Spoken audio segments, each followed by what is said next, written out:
वंचितों को वरीयता। माननीय प्रधानमंत्री जी के इस मंत्र जिसे लेकर के एनडीए की सरकार माननीय नरेंद्र मोदी जी के नेतृत्व में पिछले 10 वर्षों से सामान्य मानवीय, दलित, पीड़ित, शोषित, वंचित, आदिवासी और अन्य पिछड़ा वर्ग के लोगों के जीवन में परिवर्तन लाने के संकल्प के साथ काम कर रही है। एक नई सौगात आज माननीय प्रधानमंत्री जी ने देते हुए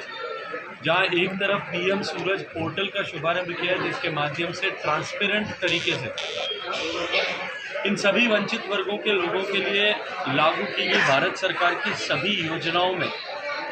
का लाभ वंचित वर्ग के लोग ले सकेंगे,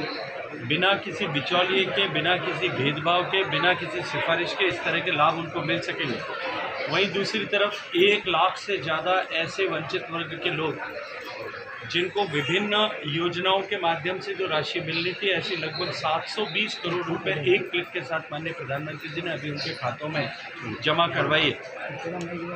अनेक योजनाओं के माध्यम से इस तरह के पिछड़े वर्ग के युवक युवतियां जो स्वरोजगारी बनना चाहते हैं, उनके लिए नई योजनाओं का प्रारंभ करके एक तरफ जहां शिक्षा के समय उनको वरीयता देना, शिक्षा के बाद में व्यावसायिक शिक्षा में वरीयता देना और सहयोग प्रदान करना, उच्च शिक्षा के लिए स्कॉलरशिप देना और उसके बाद में उनका हैंड होल्डिंग करके उनको एंटरप्रेन्योर बनाना, इसके लिए सरकार ने जो काम किए हैं उसका प्रभाव आज समाज में दिखाई देने लगा है। पिछले 10 साल में माननीय प्रधानमंत्री जी के नेतृत्व में काम करने वाली सरकार ने ओबीसी, आदिवासी एंड शेड्यूल कास्ट, इन 3 वर्गों के लिए विभिन्न योजनाओं के माध्यम से लगभग 30 लाख करोड़ रुपए का निवेश किया और उसके चलते हुए देश में करोड़ों गरीब लोग जो इस बैकग्राउंड से आते थे, जिनके बारे में जैसा माननीय प्रधानमंत्री जी कहते हैं कि पूर्ववर्ती सरकारों के समय में केवल चर्चाएं होती थी, बातचीत होती थी और उनको एक वोट बैंक के रूप में उपयोग किया जाता था,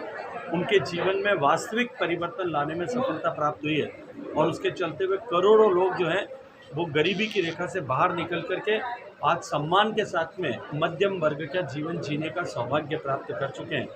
आज इस पीएम सूरज पोर्टल के शुभारंभ के साथ जिन 1 लाख से ज़्यादा लोगों को देश भर के 520 जिलों में जो उनको इन विभिन्न योजनाओं का लाभ मिला है, इसमें मेरे जोधपुर शहर के भी 66 से ज़्यादा लोग हैं। मैं हृदयपूर्वक उन सबको बधाई देता हूं और माननीय प्रधानमंत्री जी का इन वंचितों का आशीर्वाद उनको मिले और यही उनके शक्ति का आधार है, शक्ति का पुंज है। मैं बहुत सारा हृदयपूर्वक आभार और अभिनंदन करता हूँ।